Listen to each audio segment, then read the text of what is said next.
Hello, welcome. This video is sponsored by Squarespace. Thank you, Squarespace.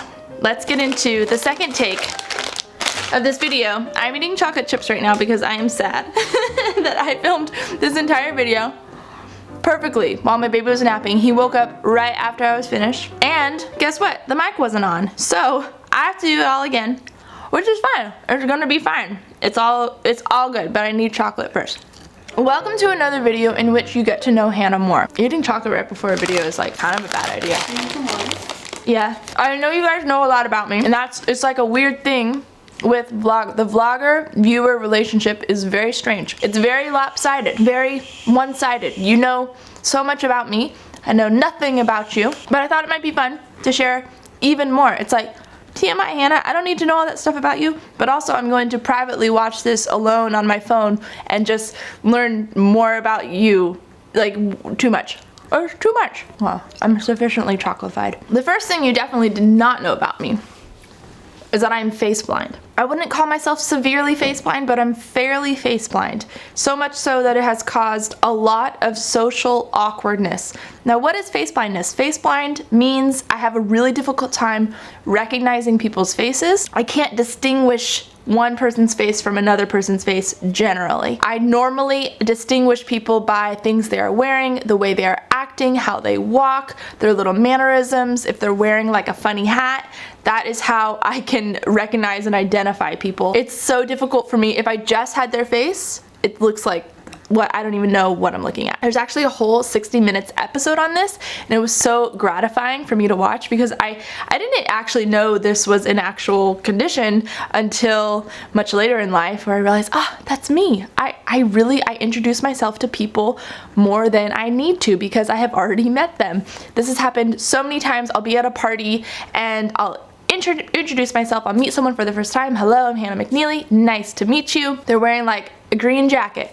And then I get over here and I get some snacks, drinking my drink, and then I come over. Oh, who's this new person? They took their jacket off. Hello, I'm Hannah McNeely. And they're like shaking my hand.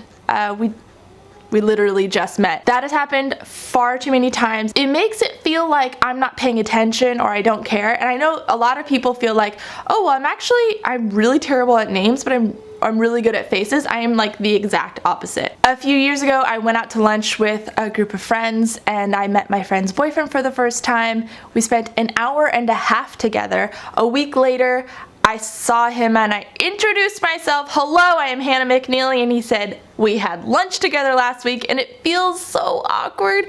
It's like very uncomfortable, and I have to really explain, it's not that I don't remember our interaction, I just don't recognize faces, and you have changed your outfit, and we're in a new location, like especially if things are out of context. You take this one person, put them over here, it's very disruptive for me, and when I had students a lot, people would change seats.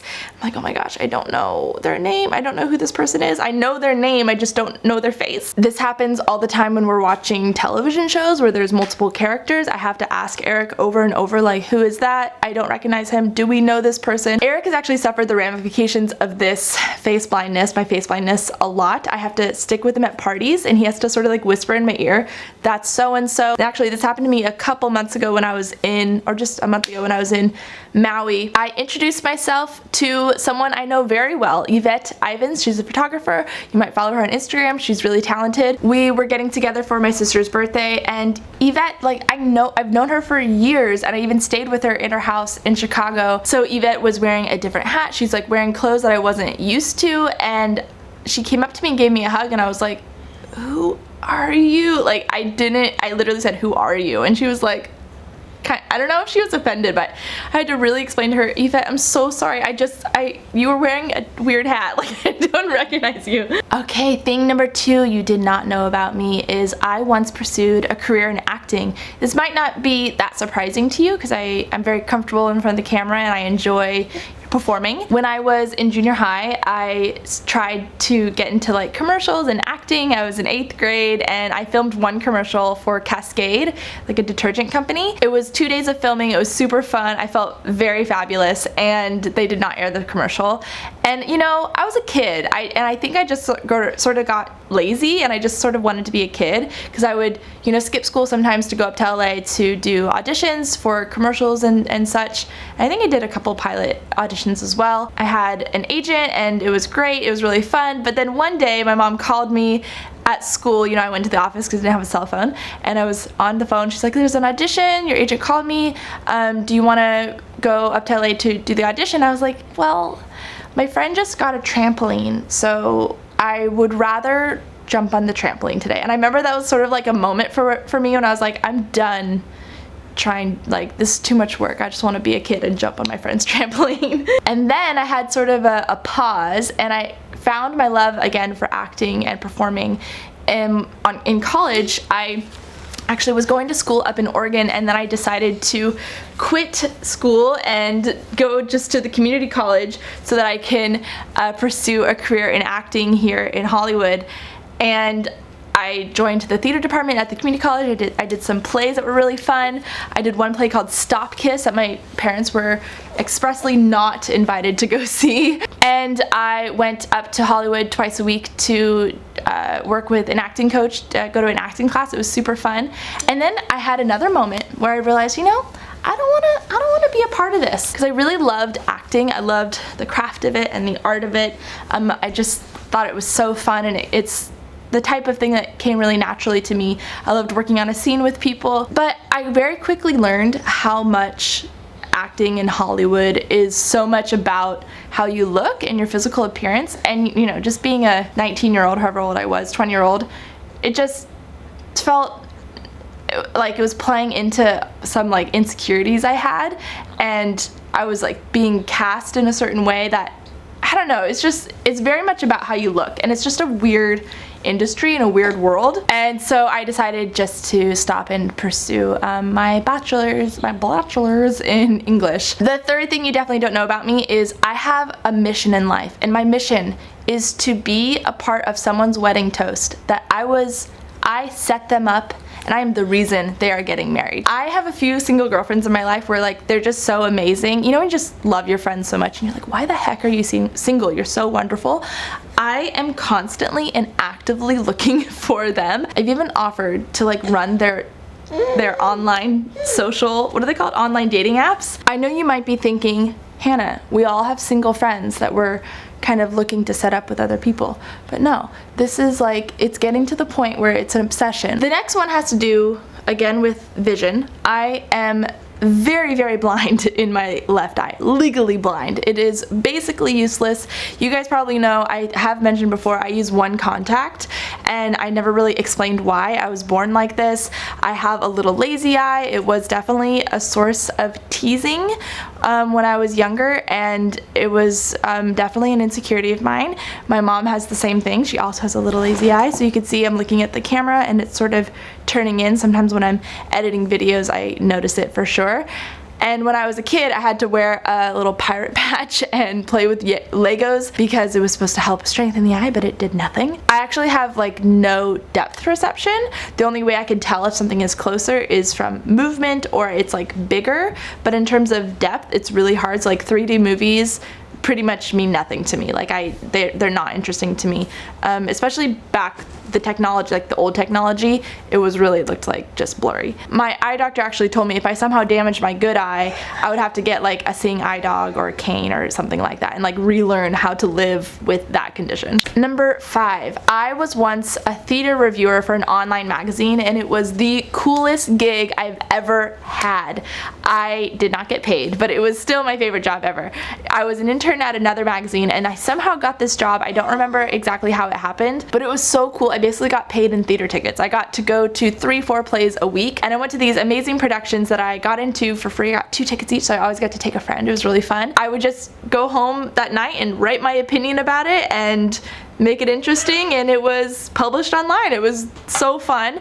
And actually, because of this job, I got to meet one of the guys who wrote the music for Mary Poppins, because the Mary Poppins Broadway musical was being put on at South Coast Rep, and a few weeks before that there was like a press event that I got to attend, and there was one of the brothers there who wrote the music, and it was very exciting to meet such a historic songwriter, because those songs are in our memory.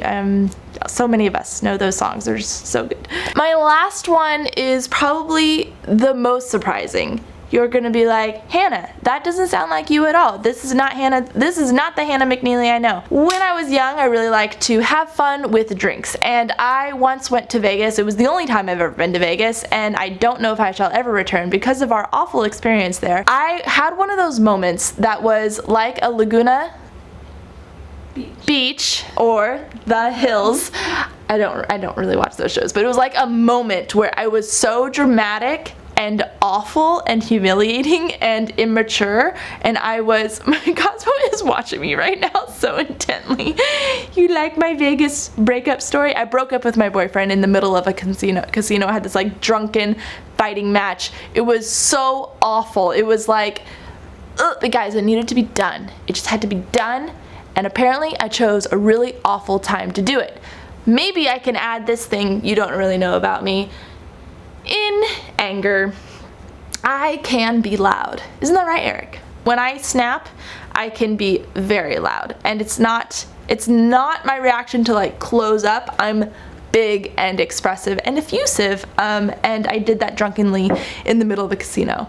It was like probably one of my lowest moments ever, and that just feels like a different life. It feels like that's not me at all. Thank you for watching this TMI video. Too much information about Hannah, especially all the parts about my conditions. I'm actually really glad you guys know about my face blindness now, because in case we ever meet in public and you're like, hi, and go in and we've already met, you'll know why I don't know you. That is all about me. Now we're going to talk about our wonderful sponsor. Thank you, Squarespace, for sponsoring today's video. That's a lot of S's to say. Squarespace is a website building platform. It is the most wonderful, easiest way to build a website that looks like it was created by a designer, and they have 24/7 customer support, and they actually support you with real people on the other line. And now you can take Squarespace's already powerful e-commerce capabilities and use their extensions to make them even more exciting and interesting and usable and, what's the word?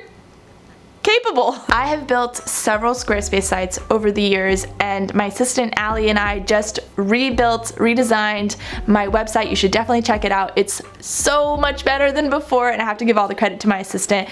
It's so easy to use, and I just love using Squarespace to revitalize and kind of pump up the website again. So go to squarespace.com for a free trial, and then when you're ready to launch, go to squarespace.com/Hannah McNeely for 10% off your first purchase of a website or domain. Domain. The end.